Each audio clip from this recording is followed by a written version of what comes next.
Ayan. Yeah, once again, good morning. Philman Santiago on Family Channel. Yeah, I haven't seen any road bike route online, whether on Facebook, YouTube, or even in apps like Strava na pupuntang Al Rashidiyah. Kasi usually sa mga bikers pupuntang Dubai South. It's either through Jumeirah Road, it's either pupuntang Burj Al Arab, Dubai Marina, JBR, or Blue Waters. Yun ang mga lugar. Kasama na rin ako doon. But in this episode, I would like to try going Al Rashidiyah. I will call this the Al Rashidiyah bike route. Mula dito sa ilalim ng puting ilaw ng tulay. Yep, ilalim ng tulay dito sa Business Bay. Yep, there's nothing fancy there in Al Rashidiyah. Walang magandang tanawin doon, kumbaga walang mga tourist, hindi siya tourist spot, walang attraction doon kasi it's more of a residential area. Pero memorable sa akin to memorable sa akin tong lugar na to, and I will tell you why. Okay?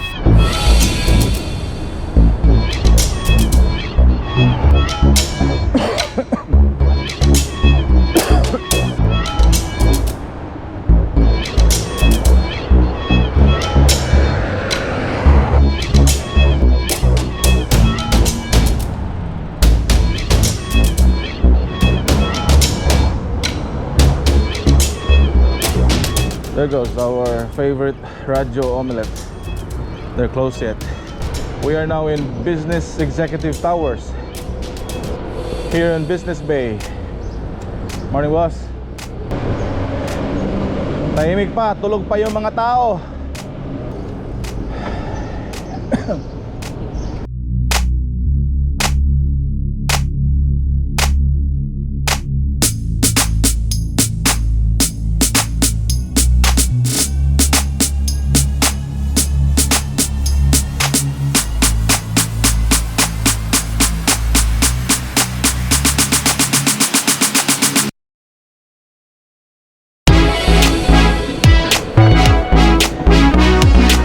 Ito, isa sa mga paborito kong rota. Itong daan na to, Al Mustaqbal ata to. Ito yung dating Happiness Street. Ayan. Tignan nyo naman yung mga nagluluntiang fire tree. Tsaka itong mga kahoy na native dito sa Middle East. Ganda. Woo! Morning.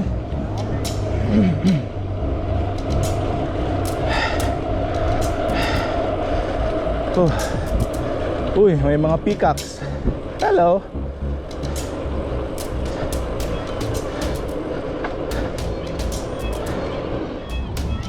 Kung nakikita nyo, yan ang bagong bukas na Parkgate Residences, Wasal 1 dito sa may Zabil, tapat mismo ng Zabil Park. Isa yan sa iniidolo nating lugar kasi same company din yan, Wasal Management, Wasal Properties, same property management o property owner yung sa tinitirhan namin ngayon sa Alcus. Wasal din kasi yon. At hindi sa pagmamayabang, napakaganda ng management ng Wasal. Tsaka iba pang mga perks, iba pang mga advantages.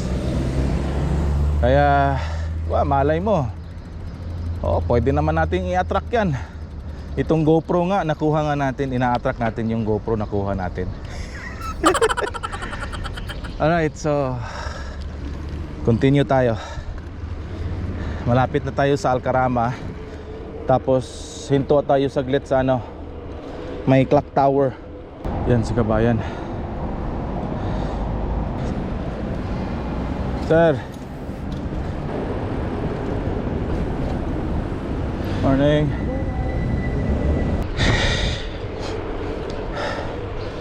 Ito na. Yung unang akyat natin dito sa Macton Bridge, grabe, pangit nung video nun, napaka shaky. Ito ngayon at least medyo stable na tayo.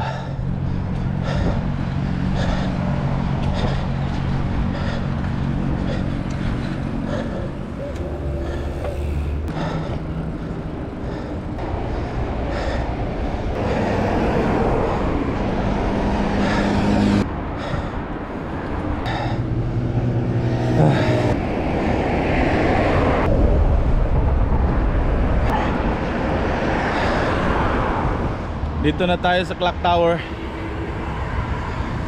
We're like halfway now to Al Rashidiyah.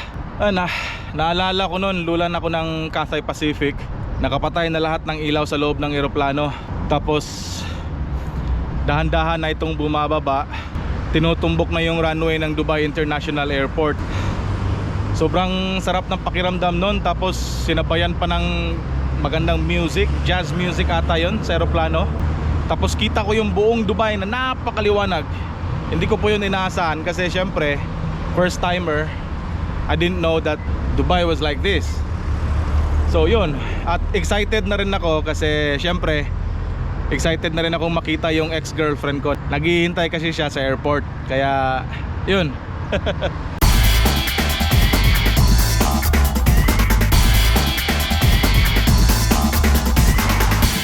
Ayan, sakto. Tama po yung oras na yan, 7:05 or something, 7:04. So nag-start na yung fountain, water fountain. Parang hudyat na yan na we have to continue our journey kasi medyo malayo-layo pa tayo. Al Rashidiyah. Right? I'll tell you the whole story about Al Rashidiyah when we reach there.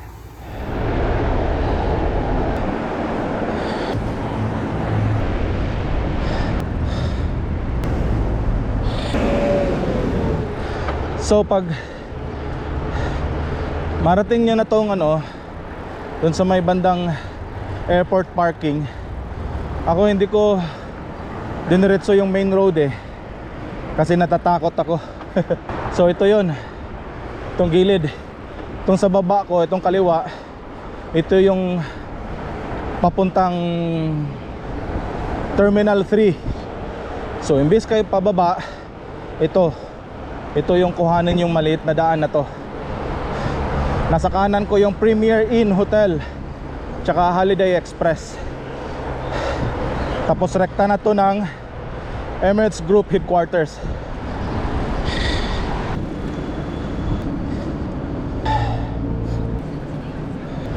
Hello tomorrow.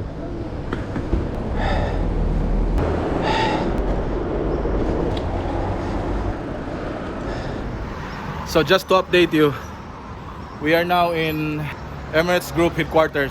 We've passed the Dubai International Airport earlier pero we didn't get footages na just to make sure na rin kasi maybe it's bawal, baka mapagalitan pa tayo.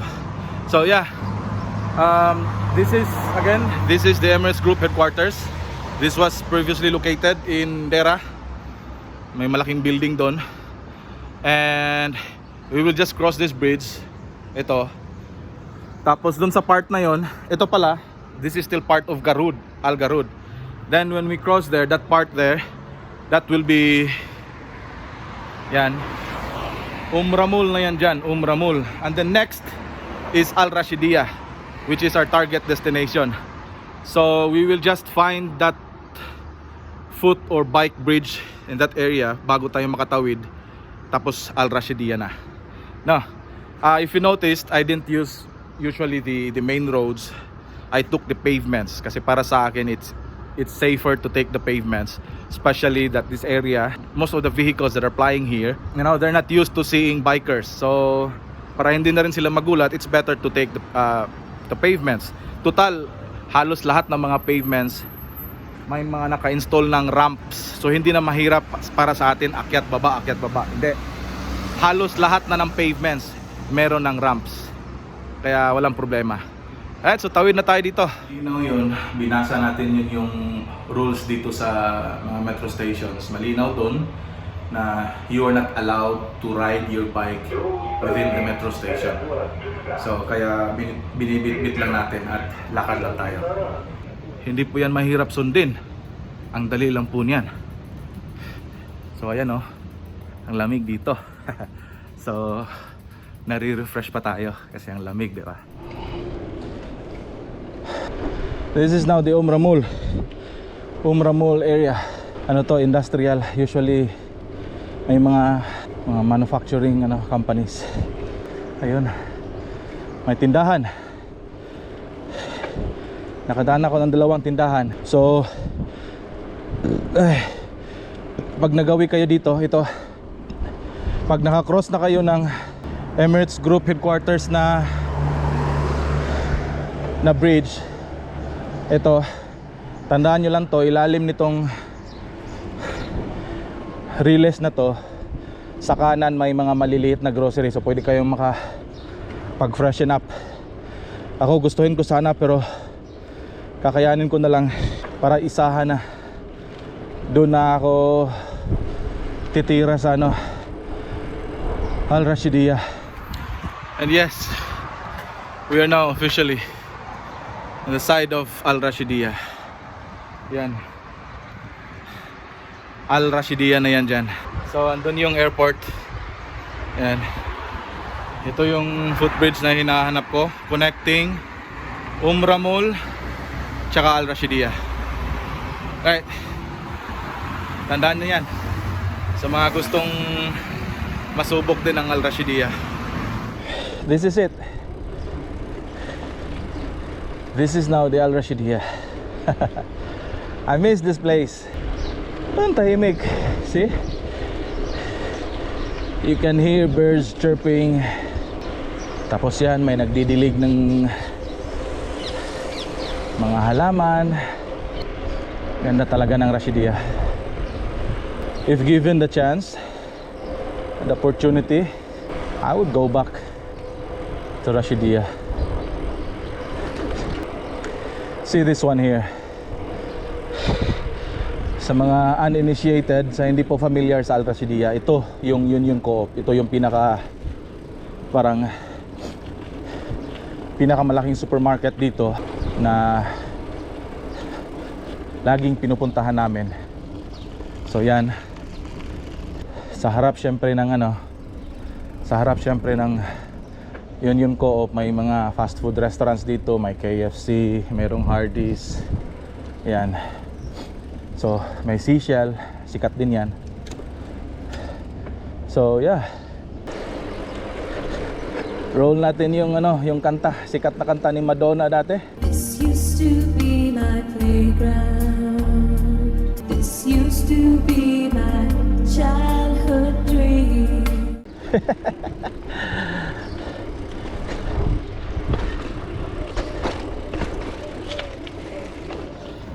Di ko na kayo dadalhin doon, basta yun yung Al Rashidiyah Metro Station, yung malaki na building na yan.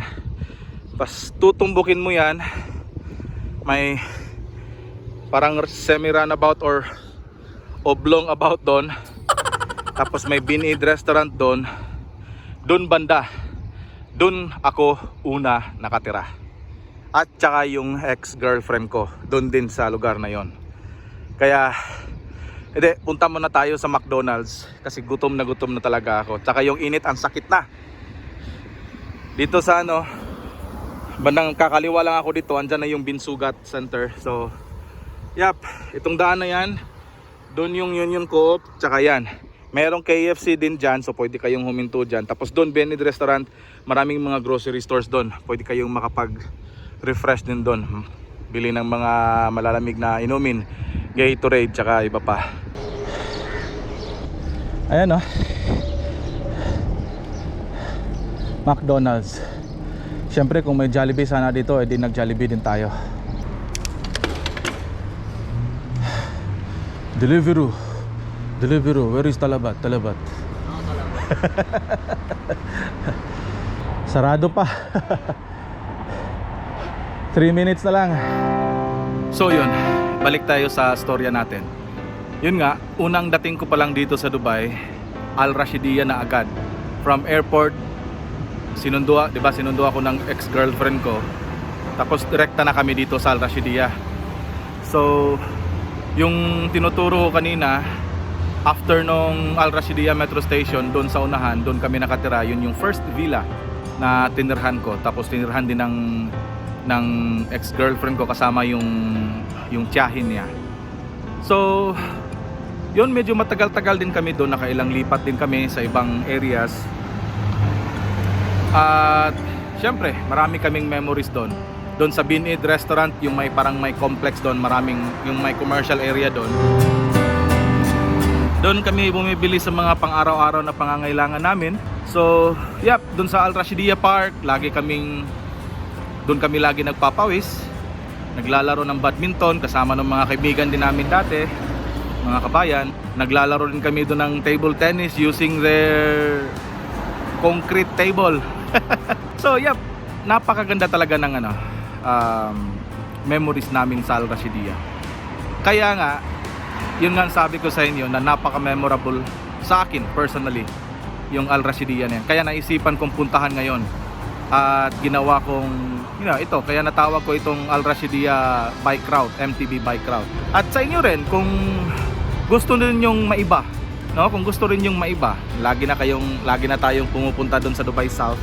So kung gusto niyo maiba, maganda din puntahan dito sa Al Rashidiyah. Lalo na pag winter, maganda na yung panahon. Ngayon, medyo okay nga eh. Summer na nga, pero sinasabayan tayo ng panahon, hindi masyadong mainit. Siyempre, maaga pa. Mga alas 8 pa lang, kaka alas 8 pa lang. So yun, and lastly, bakit napaka-memorable yung Al Rashidiyah? Bukod sa yan, ang pinakaunang lugar dito sa Dubai na tinirhan namin ng ex-girlfriend ko.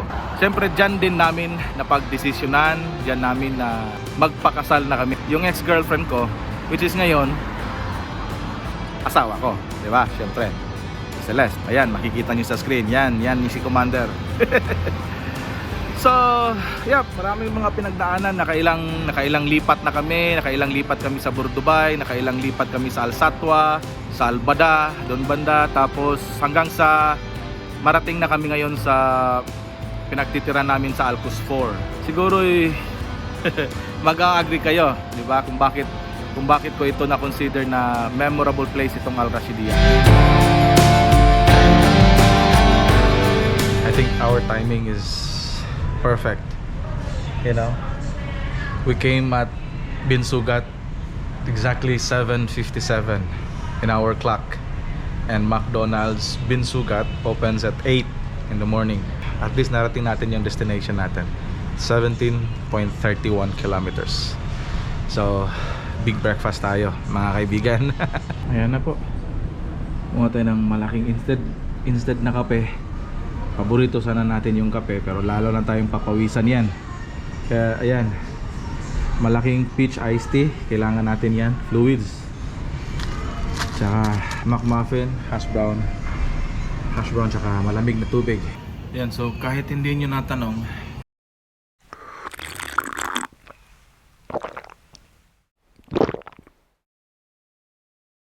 ganoon tayo kauhaw.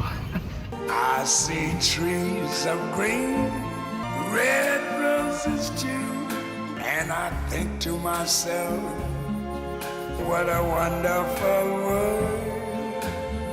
I see skies of blue.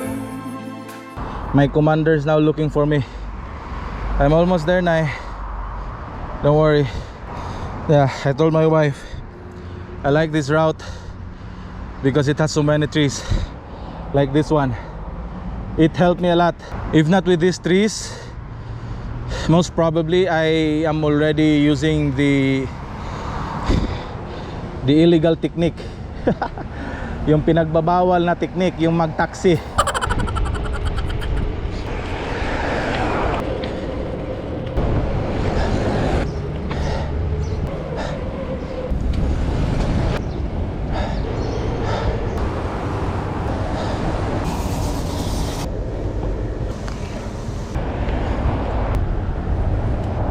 And we're back.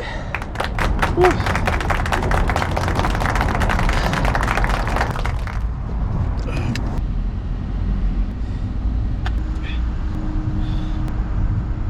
So yun, that ends our episode, Al Rashidiyah bike route. And you know, it is always great to go back to your roots, to the place where you started, kung saan ka nagsimula. You know, this Dubai life of mine, it all started there in Rashidiyah.